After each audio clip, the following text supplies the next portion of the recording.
Welcome to our presentation. Today, we will take a step back and look at the short-lived 1975 compulsory superannuation scheme, which only lasted for a mere 37 weeks in New Zealand's history.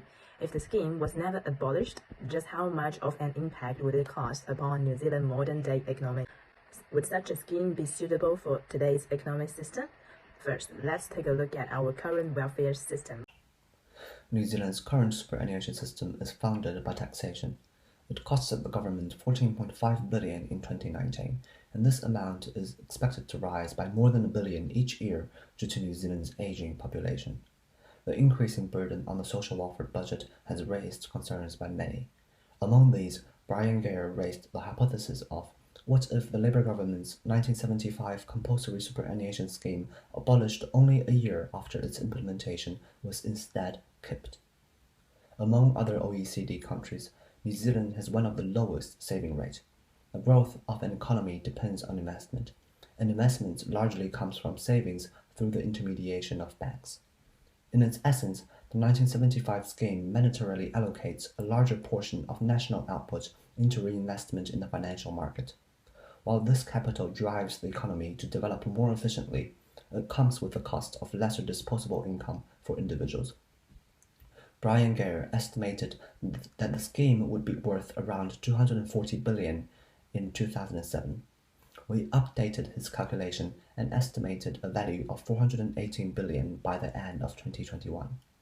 While this may suggest that giving up on the scheme was indeed an awfully wrong decision, there are several other important factors that should be considered. Firstly, as the size of the fund gets magnificently large, is Brian's estimation sensible in the sense that an average market return can be achieved forever? The economy has limits in its capacity to produce. We cannot generate infinite amount of return just by having an infinite amount of capital. Secondly, a fund like this can undoubtedly serve as a line of defense in time of economic downturns. However, if majority of it exists as equity under New Zealand companies, a withdrawal would be detrimental to the economy. On the other hand, if the fund is invested in foreign capital markets, the domestic economy will lose the opportunity of obtaining faster growth. Despite this concern, overall, we do believe that such a scheme, if it was never abolished, would benefit the Indian economy in the long term.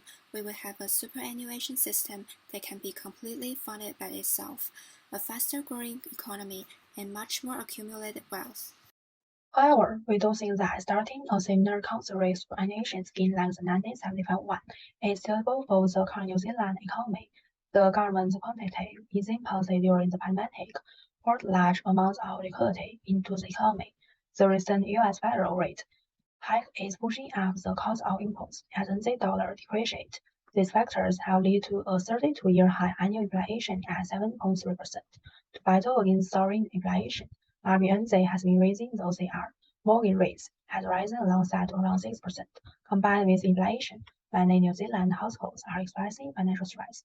Under such circumstances, an additional compulsory contribution of 8% earnings is not really advisable.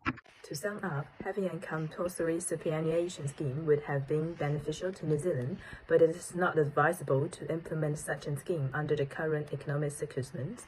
This concludes our presentation. Thanks for listening.